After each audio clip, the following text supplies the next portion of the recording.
সালামু আলাইকুম। পাবনাতে এক মহিলা ৮টি কুকুর ছানা তার বাড়ির পাশে ছিল।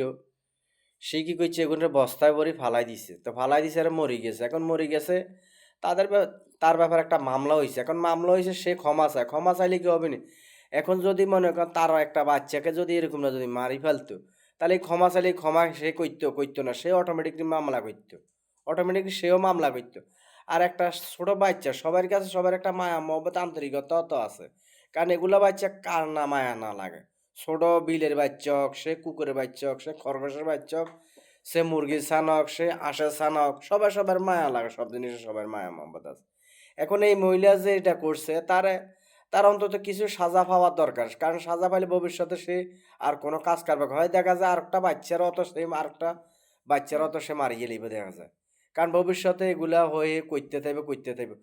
তো এই সরকার দৃষ্টি আকর্ষণ করে বলছি আপনি যতটুকু পারেন এদেরকে একটু আইনের আওতা আনি।